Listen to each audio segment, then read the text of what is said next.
Hello, my friends. This is Mariusz Monczak, live or almost live.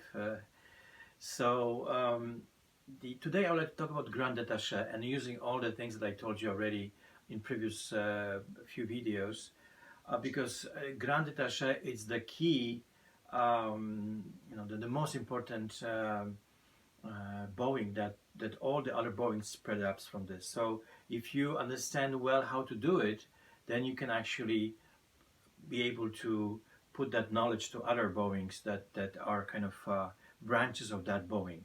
So David Ojstrach is one of my inspiration. He was the greatest violinist of all time, I think, and also an extremely humble guy, and he was working a lot on the violin. And you can also see through the videos how he was developing. Let's say the first video is like for 1935, I saw it, and then from 40s, 50s, 60s, and then the last videos on the before he died in 1974. So he was actually all the time developing, playing better and better, and one thing that I have found out, especially reading Russian books, that he was working on open strings, let's say half an hour a day. So this is incredible. The greatest violinist was actually working on the open strings. So what does it mean? I think that it's just he was going into the basics. He was going to the basic techniques and working on them to make them the second best, almost perfect. So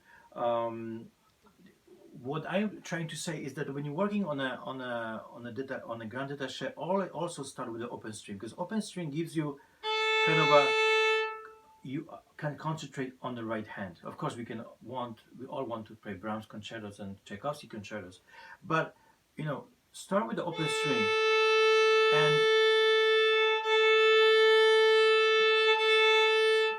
and what would you have to do? Have a nice sound, even, and the same speed of the bow, the same kind of pressure, and the same place where you're playing, the sounding point. So it's not so easy to do it, because what happens, to have the same speed, the different joints of the elbow and your wrist comes to the scene, and then it jerks a little bit. So to have a really good flow,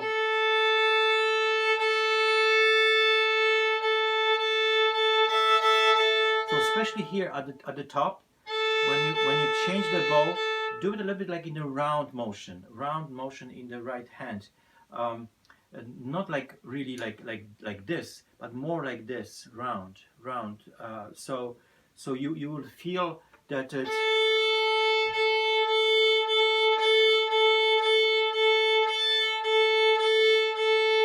So this is one thing, and then also here when you are close to the frog, this is like a really the key of the violin playing, the frog. So from here it starts lots of pleasures and lots of pains if you're not doing right.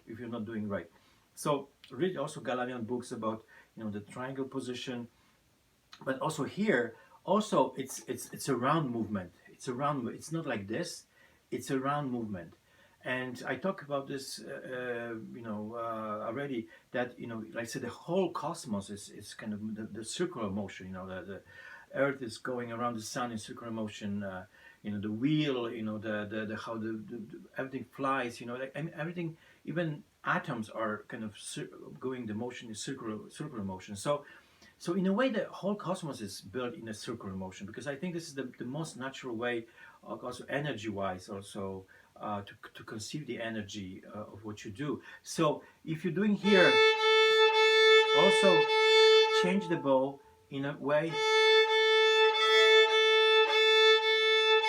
that is circular and the same speed, and also don't press too much. Just let the string breathe. That also is so important to understand, that this is about breathing.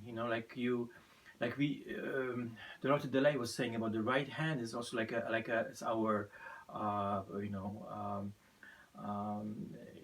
lungs. The right hand's like our lungs for singers. You know, like we need to breathe to sing. So here's also like a breathing, and also you can breathe too. I mean, it's everything is so. This here and this changing of the bow, that we actually have, we conceive the energy, and that's like not like this, but just try to make try to achieve this. Like there would be like we cannot like the up bow and down bow, they are not cut. Like there's like a continuous sound. Of course we do hear the change of the bow, but in a way, like the goal is to hear as little as possible.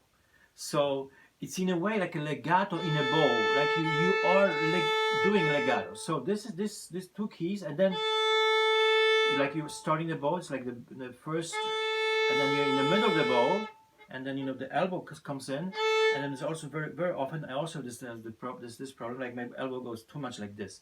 So just pull the hand like this here, and you're at the top, and put it again.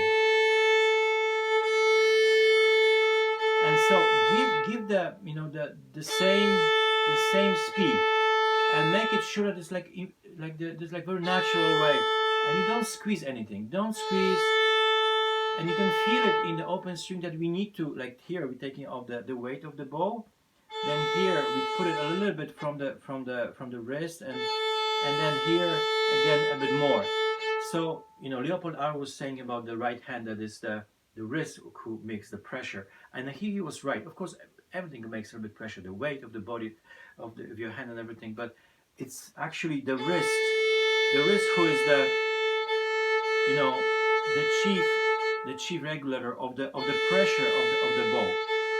And he said also, Leopold Auer, that if you put in too much pressure, actually the sound doesn't get bigger. Usually it gets lower, gets less intense. So it's more about the speed of the bow technique.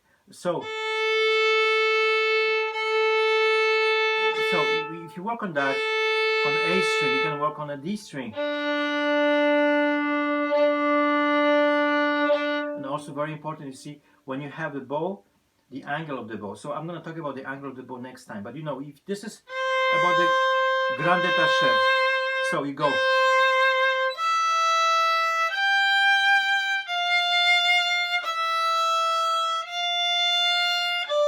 You can close your eyes also, and just feel.